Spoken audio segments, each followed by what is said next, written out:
Good afternoon, YouTubers.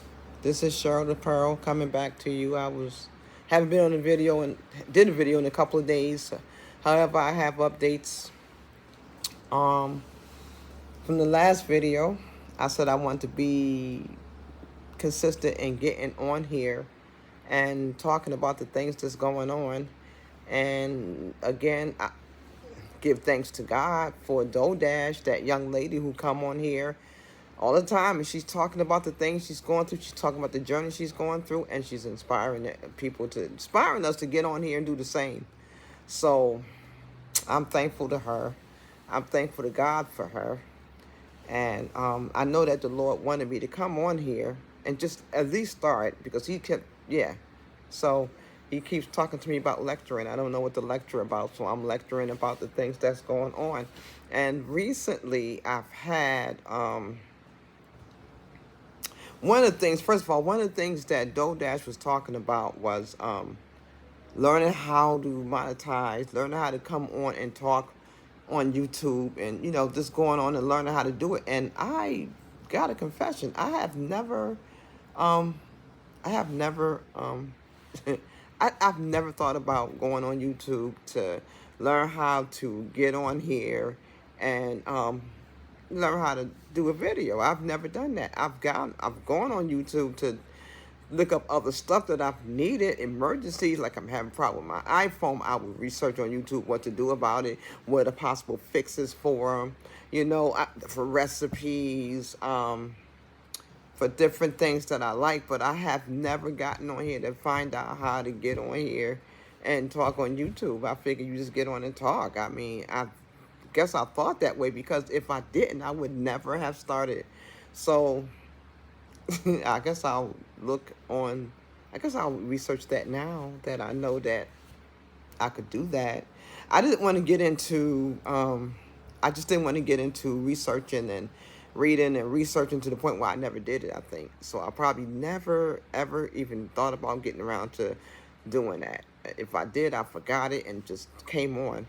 However, I'm on here because my latest situation that I've had is when I did my lease signing again. You go do a lease every year. You sign your lease every year if you're still in that place. And I had to do my lease signing, and of course they wanted to go up on the rent, $41 to be exact. And I thought, well, no, I don't want to pay this hike. I don't want to do this. I've been here for a couple of years.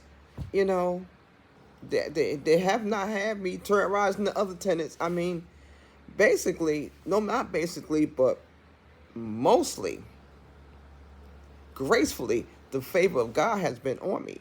So I didn't want to pay the $41 hike.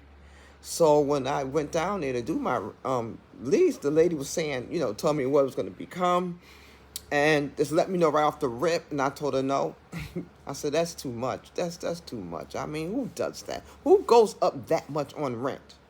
So I told her that I wanted to see the individual who's responsible for making these kinds of decisions for my life, about my life.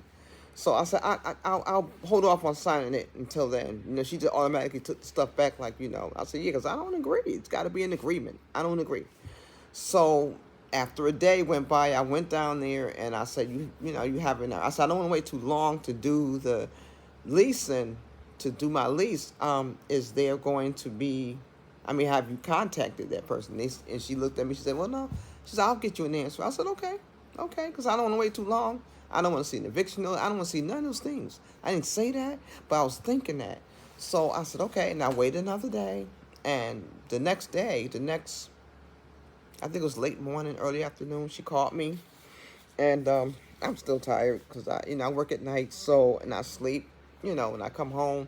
But sometimes I still feel like I haven't rested enough. So just forgive me. I don't mean to yawn or try to yawn on here. But she called me, and she told me to come down. She told me that the guy said to leave it where it is. I'm like, I'll take that. I'll take that. Because that was the first time in my life. Okay. So I went down and I signed the lease, and she couldn't print it out because her printer down there had big, it comes out with big black blotches on it. So I have to print it out somewhere else. Although I have not printed it out yet.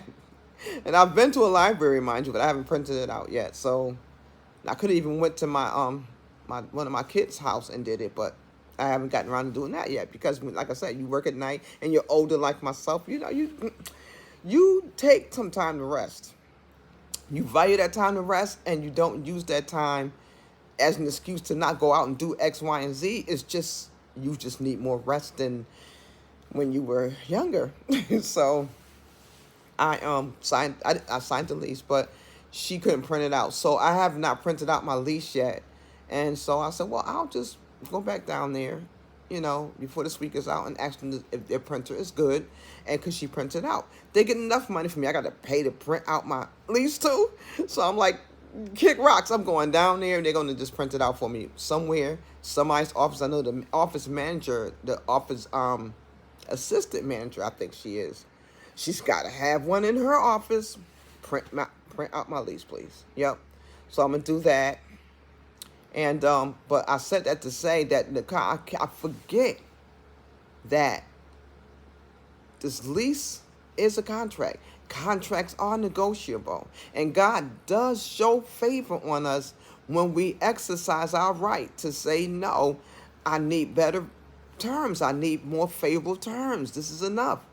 And I believe God granted that. And I was able to, my rent staying where it was. Not, it's high enough as it is, but I didn't want to have to pay the high. I didn't want to have to pay the raise. It was just enough. It was just enough. We need to be able to eat. We need to be able to pay for a cell phone.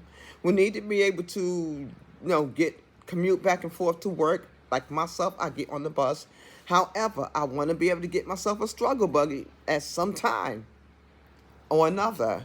And I felt like, you know, sometimes with the way they raise the rents these days, is gradually taken away from the other necessities that you need in life. I don't want to be working just to pay rent.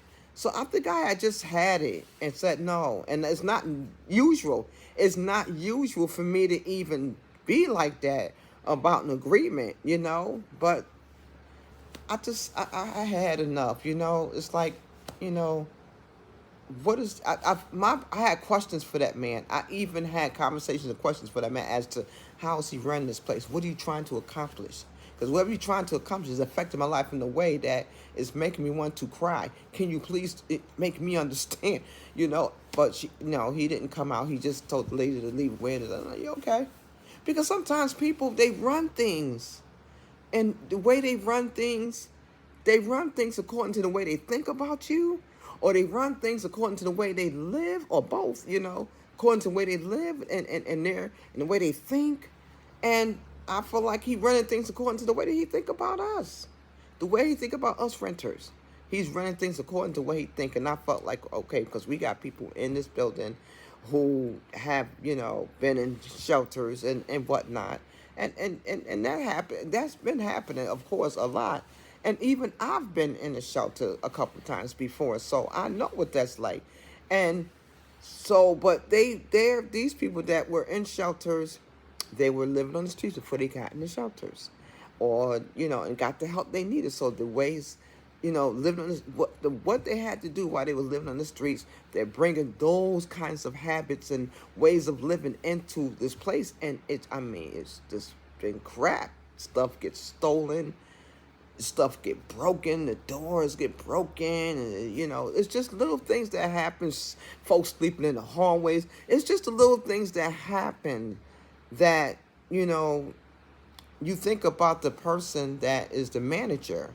And I don't even throw shade on the workers that works for him in the office arena, and they carry out the things he's decided.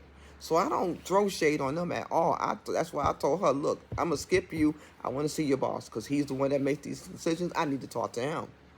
And so, I don't know. I think he's just being Mr. Untouchable, too, because I had some questions.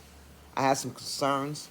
And as a manager that's running any kind of establishment, building, what have you, you should want to hear the concerns of your tenants, because the truth of the matter is 99.9% of the time, they have better ideas that you can incorporate than what they're doing, what he's doing. So it's like, you know what, they don't want to hear your ideas. They just want to do what they got to do. They want to charge you supreme rent, and the services be poor. And that's just, it's like that. It's like what Taraj was saying. The math just is not mathing, you know. So, and I didn't get to talk to him, but I left my rent got left the same way. And the same thing and I had that same experience when I went to the store that was near where I live, and they have big, giant cans of tuna fish and water, albacore, the kind I like, you know, because lately I've been dabbling in tuna fish. And, you know, I've been, you know, like I lay off meat, but I've been dabbling in tuna. I'm not even going to lie. So, but I wanted it in water. I wanted it in oil. So they got big cans of it down there, and all they had was tuna and oil. I don't want that. Vegetable oil, I don't want that. So I asked her about it. I said, listen, y'all have big cans of tuna that's in water over here. Just what I want.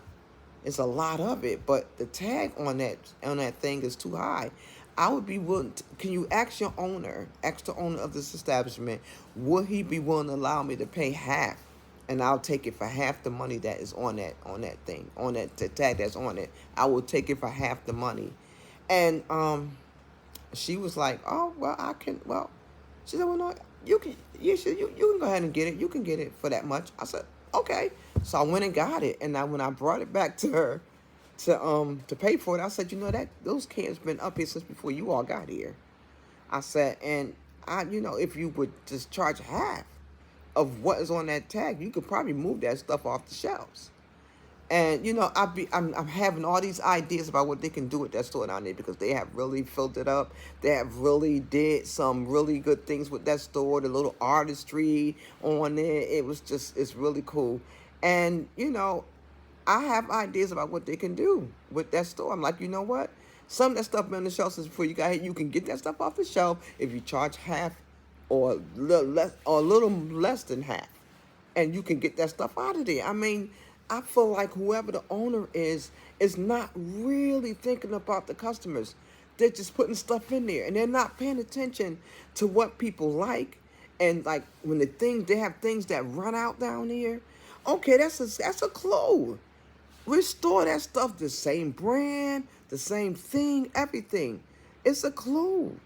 I'm like, if you run out of certain brands of orange juice or certain brands of pork and beans or what have you, and you notice that stuff is gone, and it was, replace it with a good bunch and just see what people do with it. Somebody is not involved and finding out what we like.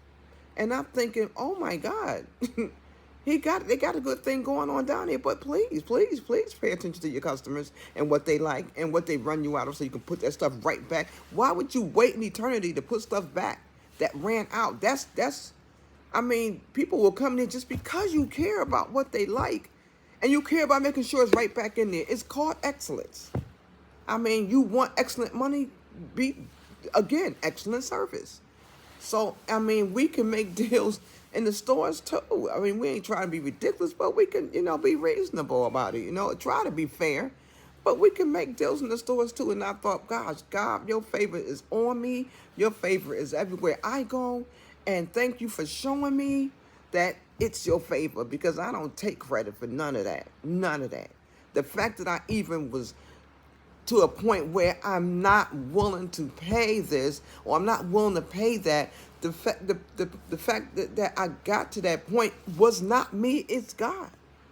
So I thank God He's bringing me to a place where enough is enough.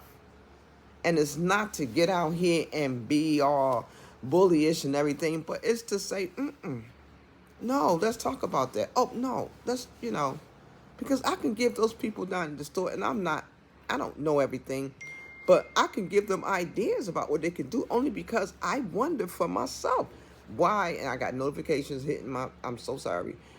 But I got, because I've had ideas, because I've wondered for myself when I would go down there, like, why don't they have this? Well, I want to see orange juice they ran out of, but why they put this brand in here? You know, it's just, I question everything they do. So, I mean, one of the things that I realized that they have down there and they run down there, one of the things they don't have is a suggestion box.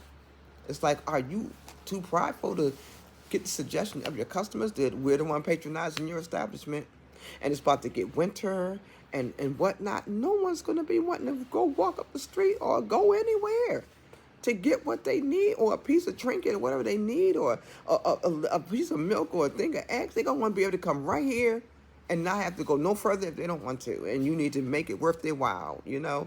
So, but I just came on here to say that, you know, different agreements and the contracts and agreements, we don't have to agree. We can talk about it and get the terms we need. We can get those terms. God will see us through.